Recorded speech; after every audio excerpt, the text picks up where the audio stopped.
ಮೈಸೂರು ಜಿಲ್ಲೆಯ ಸಾಲಿಗ್ರಾಮ ತಾಲೂಕಿನ ಹೊನ್ನೇನಹಳ್ಳಿ ಗ್ರಾಮ ಪಂಚಾಯಿತಿಯ ನೂತನ ಅಧ್ಯಕ್ಷರಾಗಿ ಜೆಡಿಎಸ್ ಪಕ್ಷದ ಬೆಂಬಲಿತ ಅಭ್ಯರ್ಥಿ ಪಶುಪತಿ ಜಗದೀಶ್ ಅವರು ಅವಿರೋಧವಾಗಿ ಆಯ್ಕೆಯಾಗಿದ್ದಾರೆ.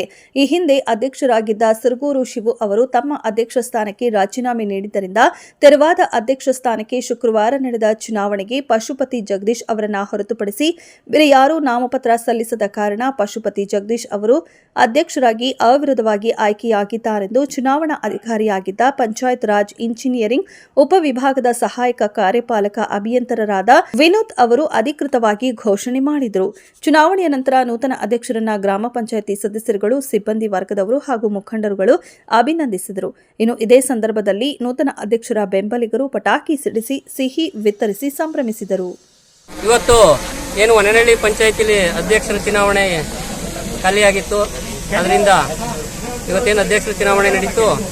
ಈ ಸಂದರ್ಭದಲ್ಲಿ ನಮ್ಮ ಸದಸ್ಯರುಗಳು, ಮಾಜಿ ಅಧ್ಯಕ್ಷರು, ಉಪಾಧ್ಯಕ್ಷರು, ಮಾಜಿ ಉಪಾಧ್ಯಕ್ಷರು ಹಾಗೂ ಮಹಿಳಾ ಸದಸ್ಯರು ಎಲ್ಲರೂ ಸಹಕಾರವನ್ನು ಕೊಟ್ಟು, ಪಕ್ಷ ಭೇದವನ್ನು ಮರೆತು ಸಹಕಾರವನ್ನು ಕೊಟ್ಟು ಅವಿರೋಧವಾಗಿ ಆಯ್ಕೆ ಮಾಡಿಕೊಟ್ಟಿದ್ದಾರೆ. ನನಗೆ ಎಲ್ರಿಗೂ ನನ್ನ ತುಂಬು ಹೃದಯದ ಹೃತ್ಪೂರ್ವಕ ಅಭಿನಂದನೆಯನ್ನು ಸಲ್ಲಿಸ್ತಾ ಇದ್ದೀನಿ. ಎಲ್ಲರೂ ಮಾಜಿ ಮಂತ್ರಿಗಳು ಆದಂಥ ಸಾರಾ ಮಹೇಶಣ್ಣವರು, ಹಾಗೆ ನಮ್ಮ ಮಾಜಿ ಮುಖ್ಯಮಂತ್ರಿಗಳು, ಕೇಂದ್ರ ಸಚಿವರಾದಂಥ ಎಚ್.ಡಿ. ಕುಮಾರಸ್ವಾಮಿ ಅವರು, ನಮ್ಮ ರಾಷ್ಟ್ರೀಯ ಅಧ್ಯಕ್ಷರಾದಂಥ ಎಚ್.ಡಿ. ದೇವೇಗೌಡರು, ಇವರೆಲ್ಲರಿಗೂ ಈ ಸಂದರ್ಭದಲ್ಲಿ ಅಭಿನಂದನೆ ಸಲ್ಲಿಸ್ತೀನಿ.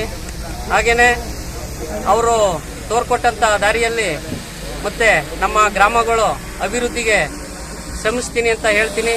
ಏನು ಕುಂದು ಕೊರತೆ ಇದೆ ನಮ್ಮ ಗ್ರಾಮಗಳಿಗೆ, ಒಳಚರಂಡಿ ಇರ್ಬೋದು, ವಿದ್ಯುತ್ ಶಕ್ತಿ ಇರ್ಬೋದು, ಈ ಸೊತ್ತೊಂದು ಪ್ರಾಬ್ಲಮ್ ಇರ್ಬೋದು, ರೈತರಿಗೆ ಯಾವುದೇ ಥರದ ತೊಂದರೆ ಆಗ್ದಂಗೆ ಅವರ ಮನೆಗಳಿಗೆ ಹೋಗಿ ಮಾಡಿಕೊಡುವಂಥ ಕೆಲಸಗಳನ್ನು ನಾವು ಪಂಚಾಯಿತಿಯಿಂದ ಮಾಡ್ತೀವಿ, ಅಭಿವೃದ್ಧಿ ಮಾಡ್ತೀವಿ ಅಂತ ಹೇಳಿ ಈ ಸಂದರ್ಭದಲ್ಲಿ ನಾವು ಎರಡು ಮಾತನ್ನು ಅವಕಾಶ ಮಾಡಿದ್ದಕ್ಕೆ